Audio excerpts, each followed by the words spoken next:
Hello, and welcome to the official podcast of the Cleveland International Film Festival, SIF Speaks, sponsored by Wayside Furniture. I'm Dee Perry, and I'm joined by my producer and co-host, Aaron Spears. Hey, Aaron. Hey, Dee.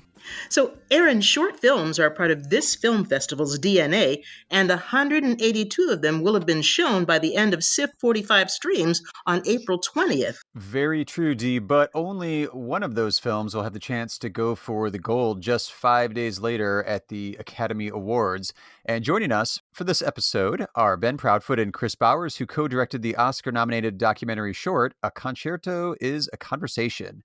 Welcome, guys, and congratulations. Thanks so much.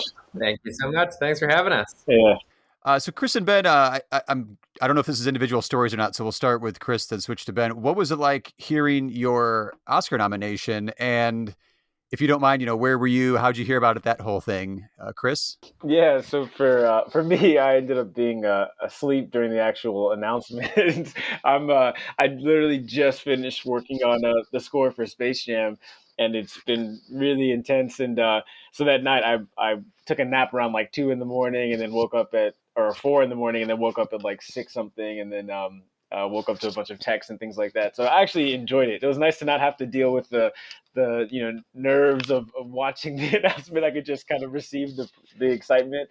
And then I also say I immediately called my grandfather on FaceTime, and he answered the phone, and he was like, "Well, you called me on FaceTime, so I feel like you wouldn't be calling me if it wasn't good news." And he was so speechless and incredibly excited. And then he told me that he, the night before, had been watching the Grammys, thinking that he would see the announcement. And he was like, "Yeah, I was watching this award show." And I was like, "When are they going to talk about the documentary?" And then somebody said it was about music. So yeah, I feel like we were both a little slow to it, but definitely pretty speechless and excited once we got the news. Yeah. And how about for you, Ben? Well, I was on the other side of the continent. I'm from Nova Scotia in Canada, and I was visiting my mom. And so it was a little later there. So it was like 9:30 in the morning, and I knew in my heart that Chris was asleep. I said, because we had a Zoom meeting where we were supposed to all watch it together, and I was like, Chris is for sure asleep. He's stayed up all night writing. But it was amazing. I happened to be in Canada, so I was with my mom, which was like the best possible outcome. I feel like it was thrilling, and she had flowers and champagne in the garage waiting, just in case it didn't happen. She would have left him there, I guess. And so then she brought him in. It was a thrill. It's great. And Chris, as an award-winning pianist and a celebrated composer, you're known for scoring films, not directing and starring in them. So what were the circumstances that prompted the making of A Concerto as a Conversation? Yeah, I feel like the circumstances for this were really special, just because Ben originally came to me with the prompt of making a documentary that had the intersection of Los Angeles and music, and so he wanted to possibly follow me while I was working on this violin concerto.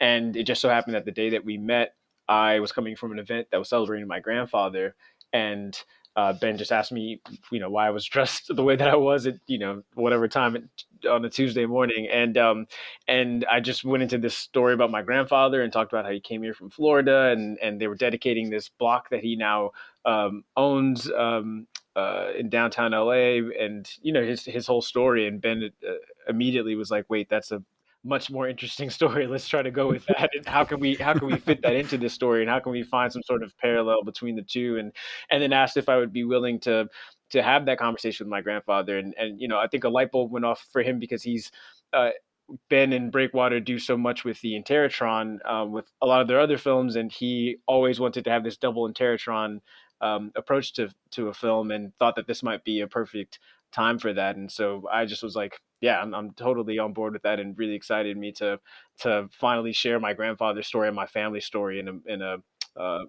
for me, it was just because at that time nobody was involved really other than us, so it was really just getting to capture that story in this like really cinematic form was exciting for me. Yeah. Ben, I think I was reading that the original film that you were talking about was it commissioned by the LA Philharmonic? Yeah, so we were working with the LA Phil to make a film, like Chris said, at the intersection of music and Los Angeles. But it was just supposed to be a very short little 2-minute thing. And as soon as this became, as soon as we found out about about Chris's grandfather's story and how this could all dovetail together, we were like, this is not a 2-minute film about Chris writing a concerto. This is much bigger. So did LA get their 2 minutes though?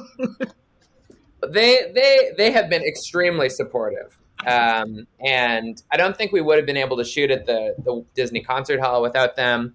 But yeah, we'll give them the first 2 minutes. How about that? Ben, actually, I think you already answered the question. I wanted to ask you guys, or I wanted to ask you specifically. I was trying to see what your connections professionally were with two browser windows open in your IMDb pages to see, like, where did they cross paths? How did you guys meet? Which I guess you've already sort of answered there. So it seems like it was. We met actually 5 years before that. Oh, okay. Well, then I'll stick with my original question. How did you guys meet?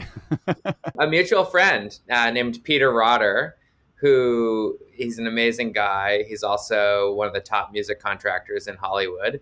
And he introduced Chris and I like telling this story because Chris came over as a composer, and he was interested in writing and directing a short narrative film, and was just, wanted to figure out, how to do it. And so I remember we had a long conversation in the boardroom. Remember that, Chris? Yeah. And just like kind of went through all the details, and basically I spilled my guts on all the mistakes that I had made.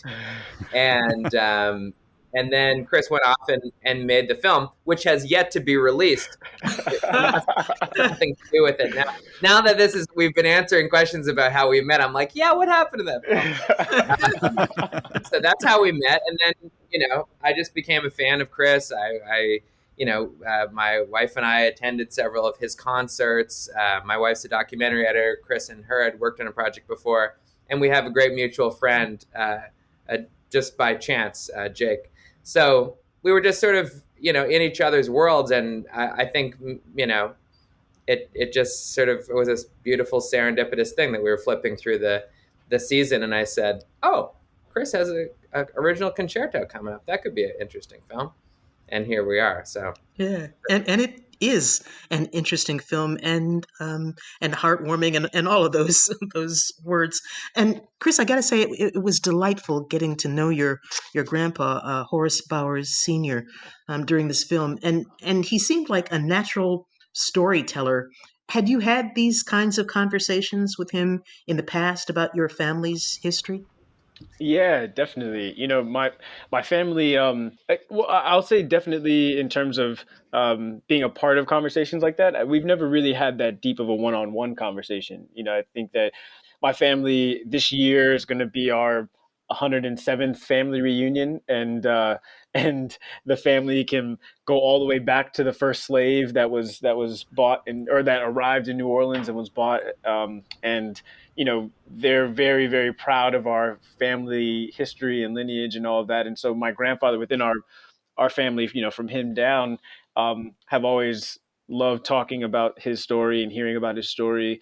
But I feel like, especially by the time I came around, it's a story that we've all heard so much that you really just get kind of the overall idea of it, and being able to sit with him and ask him like more details, or how did you feel in this moment, or and also at this point being able to have that conversation when that period of his life, if I can reflect on that time in my life, and think about what I thought were my challenges, and think about what he went through and what he was faced with, and how incredible it was that he and my grandmother and my family continued to push through and make it. So yeah, I feel like it's a conversation I always knew that my grandfather came from Bascom, and that he was the first one out here and didn't know anybody out here, and pretty soon was a business owner. But I didn't put together how he did that, and how young he was, and how that must have felt, and how he just was pretty stoic the entire time in a really incredible way. Yeah. He seemed totally comfortable in front of the cameras. Did that surprise you, or did you know he had that talent? No, that really did surprise me, especially because this. I feel like maybe that just speaks to the aspect of this Interatron system, to be honest, because at first you have to get used to what it feels like to be looking at a screen and talking to somebody and interacting with them when they're right there. But after a few minutes, it feels really natural. And both of us, I think, just felt like we were just having a conversation. And it's also ironic that that's what most of our lives are now, is having these conversations with people on a screen. And yeah, so it felt much more natural pretty early on, which I was thankful for, because I was a bit nervous how he would feel doing this and sitting there for that long, but he felt comfortable and was totally into it. Yeah. Ben, I wanted to ask you about that because the visual style of this documentary was really interesting to me, because like generally you'll have people talk directly to the camera, interview style, but this one it put the audience with the close-ups. It felt like portrait photography almost to me, and it allowed us like to be part of this really intimate space that they were sharing. But you were saying it was a double Interatron setup. Could you kind of, in an audio medium here, could you kind of describe what that setup was for us? Yeah, absolutely. So the Interatron is a word coined by Errol Morris's wife, so the story goes, because it's so terror-inducing was the idea. But what it is it's a teleprompter that sits in front of the camera, and instead of words going up that you would read going up the reflection, it's a live feed, usually of the director's face. And so as a documentary subject, you would be looking at the director's face live, asking you questions, and you'd be looking at the director's eyes in the video feed, and behind where the eyes are is the lens. And so the what the camera is recording is you looking directly into the lens. So that's how we do that kind of one way that we do that direct eye line kind of look. What we did here was we built two of those systems functioning at the same time. So when Chris looked into his camera, he saw his grandfather, and when his grandfather looked into the camera, he saw Chris. And so it was a live conversation happening live, direct to camera in that living room, and they were 7 feet apart. That's how we did it, and they just sort of fell into it. I think at the beginning it was like a little weird, but I don't know. 10 minutes later, I don't think anybody was thinking about the technology between them. Right. But the film is not just the conversation between Horace Sr. and Chris. You, Ben, intersperse historical footage that hints at the dangers of Black people traveling at the time that Horace Sr. was traveling. Where did you find those images? Yeah, it was a big search. There's a combination of images that are actually from Chris's family's archive that I guess must date back to Horace's childhood, that sort of came with him on the way. And some of them more the motion picture film we tracked down. This film was made in partnership with the New York Times, which is sort of a research and fact-checking juggernaut. So we had that asset as well in post-production. So Lucas Dong, who's our editor, and Sarah Stewart, who's our head of archival, did some deep dives into, what kind of world was it that Horace was hitchhiking, not just driving through, but hitchhiking through. Yeah. In the late 1940s, just post-war. And we just found a lot of stuff. And in the end, what we found was really less was more. Just a taste of it was enough to sort of paint the world that he was moving through, which was a very dangerous world for a Black man in that time in America.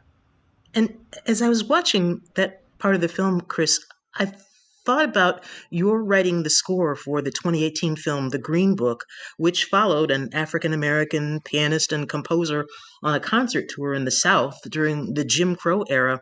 How did your grandpa's stories about that era make you feel? It was really interesting to continue to think about that as I was working on the film, but reflecting on a lot of the stories he would talk about where, they would drive, even when they got to LA, they would drive back and forth to Florida, either my grandfather or my grandmother, or the whole family with their kids, and they wouldn't stop the entire time once they got to a certain point because they just were so fearful of driving in that area. And so my grandmother and my grandfather would switch seats like while they were on a highway driving. I guess like back then when there's the front seat was like a bench seat essentially, so they Oh could yeah. like slide over each other or kind of like maneuver in a certain way.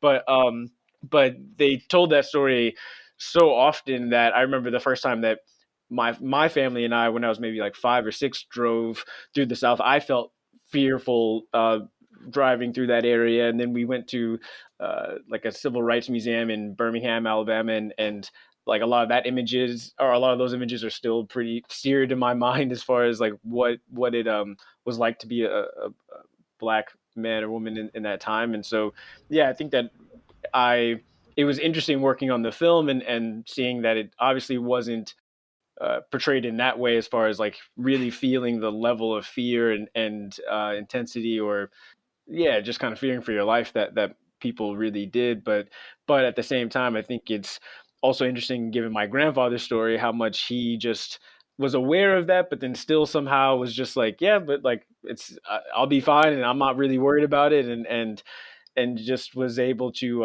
I remember when I got the film Green Book and I talked to him about it, he was like, yeah, I always remember they had those Green Book things, but I never ever got one. I just was always like, yeah, I'll figure it out. And I was like, it's crazy that you felt okay to do that in that environment. So yeah, I've always had those two things in my mind for sure.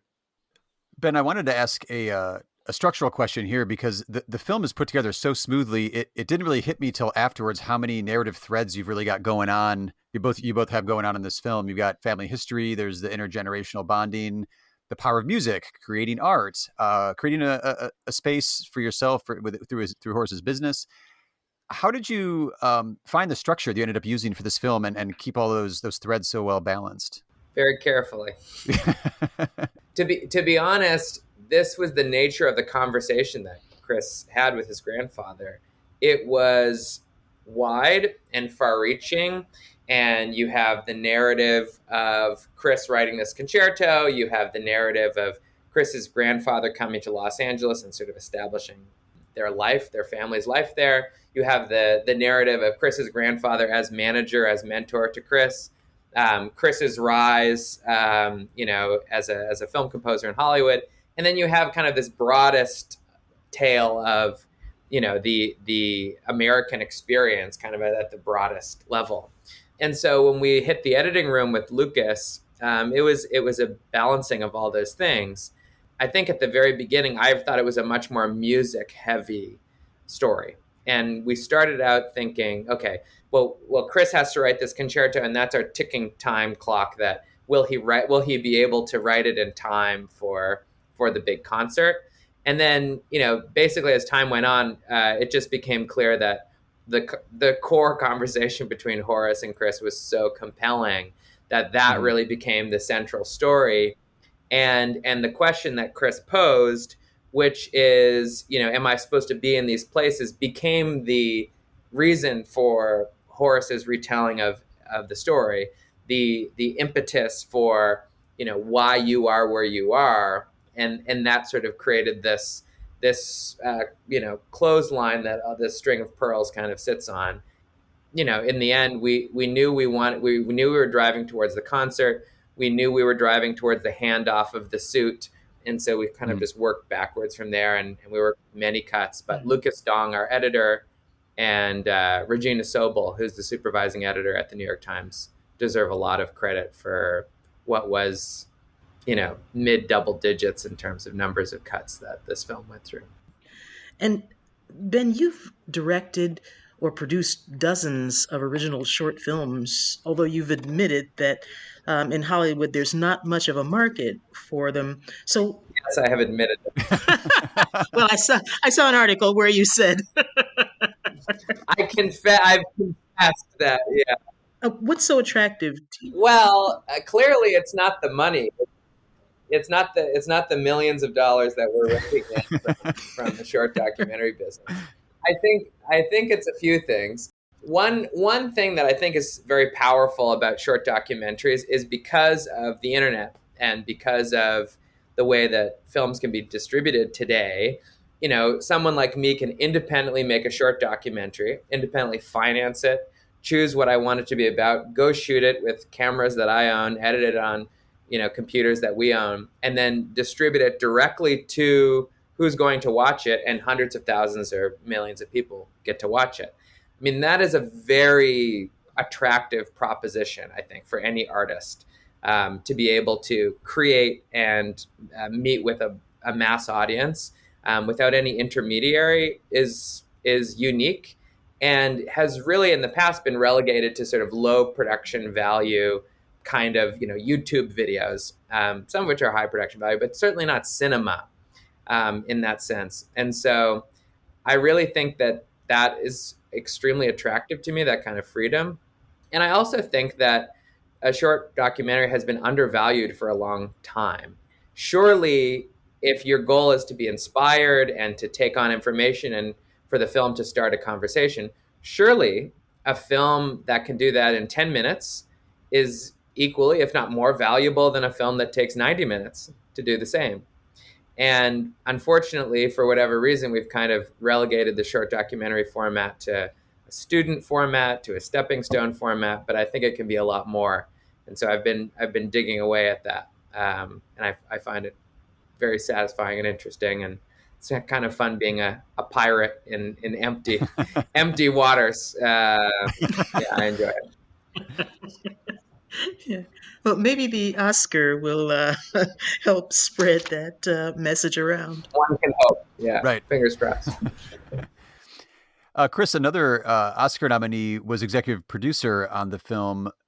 Could you talk a little about your previous work with Ava DuVernay and what she brought to the table for this film? Yeah. So I first met Ava working on When They See Us, and it was really because of a mentor of mine, Jason Moran, who's like her musical brother that worked on some of her previous films. He was doing that project and wasn't able to, and recommended me. And to be quite honest, I think she was hesitant because I worked on Green Book, to whether or not I was the guy, and us talking about. She showed me the first episode of When They See Us, and our conversation about that, and her getting to know me, and really being able to trust me after that point with the show is what led to us working on it. And that process was really, really difficult, just because the film is so tough to not only watch but get right in terms of the way that we approached it with the score and all of that. And it was a really in-depth process. I mean, she still says that at this point now, I'm the composer that she's worked with the most, because we really worked on like almost four movies, small movies together with that show. And so she's always been so supportive since then, and really is always. I think that's also just her ethos is even with Array and what she's trying to do with raising this. I feel like we're going to have a new generation of Black and brown filmmakers because of Ava DuVernay single-handedly and Array, just because of what that company is really trying to do. And so seeing me as a up and coming Black composer, I think she's always wanted to try to figure out how to champion my work and how to support me. And so with this film, we really just wanted her to maybe tweet about it, because Ava DuVernay tweets are pretty pretty amazing if you could get him on. And we just I just mentioned that and shared the film with her, and she watched it, and she called me and was like, Chris, I would like to be a part of this, but I wouldn't want to put my name to it unless I was really doing something and bringing something to the table. So I have some ideas of how I can do that and how I can really help, and I would like to support it even more than that. And having that that support in that conversation, I think is just was really heartwarming and amazing, and just kind of really felt great, given how much Ben and I put into the project before then. Yeah. And I have a final question for both of you, but I wanted to start with Ben. You saw something that made you make a different film than you started out with. What did you get from the film that you finished with? Well, I got to know my friend Chris a lot better. I got the pleasure of meeting his grandfather and hearing his whole story in an in-depth way. His grandmother, his parents, now I get to work with his brother. So that has been a personal pleasure, just to get to know Chris and his family so much better and more in depth, and having the capacity to help put that in a film. I think Chris was, a lot of people don't talk about this when they talk about the film, but I think Chris was very brave, I think, in talking about this issue of imposter syndrome in his job in Hollywood, because it's not an easy topic to discuss, and it's something that I think about all the time since making the film, and since hearing about it from Chris in the interview. And I think unpacking that, and not only, that's the thing is, I'm sure, and Chris could talk more to this, I'm sure the conversation with your grandfather was like useful, but doesn't solve the issue necessarily. And I think I've been just thinking a lot more about that, and thinking about, especially as we've worked with Ava and all the work she's doing with the Ray crew, and diversifying our industry, how we can not just make it in Hollywood, but how we can make Hollywood the best version of itself, and what kind of amazing things that will unlock. It's really, I've been thinking a lot about our industry really making this film, and all the potential we have to unlock in the future. I think it's very exciting. What about you, Chris? What have you been thinking about since making this film? I think for me, just a lot of what Ben talked about for sure, and also connection to family. I think that this film, I always was close with my grandparents. I mean, like, I grew up 5 minutes from their house. I went over their house like almost every day of the week, essentially growing up, and saw them often when I came back home, but as I got older, and you start to focus on your life and your career, and the things that you're trying to accomplish, and starting to build my own family and getting married and things like that, it's really been a gift to remember how much work and effort came before I was even in existence, and how much was necessary for my grandparents and parents to move through and go through and work through, for me to even have the luxury of worrying about what I'm worrying about, and I think that all of those things have been on my mind in a lot of ways, and a lot of appreciation just for my family, and the things that maybe I've didn't even realize went into giving me the platform and the opportunity that I have today. It's a gift to be able to watch the work that both of you put into it, and thank you so much for sharing it with us. Thank you. Yeah, I really appreciate that. Thank you so much. Ben Proudfoot and Chris Bowers are the directors, and Chris is one of the featured subjects for the Academy Award nominated short film, A Concerto is a Conversation. You can get more details about that film when you log on to the SIF website, clevelandfilm.org. I'm Dee Perry. And I'm Aaron Spears. We want to thank our sponsor for this podcast, Wayside Furniture, keeping it local since 1937. We also invite you to support your local film festival. Please consider a donation to the SIF Challenge Match presented by Cuyahoga Arts and Culture. Our goal is to reach $145,000 this year to support the future of our festival, and we're grateful for any amount you're able to contribute. To donate, please visit clevelandfilm.org, and thank you for listening to SIF Speaks.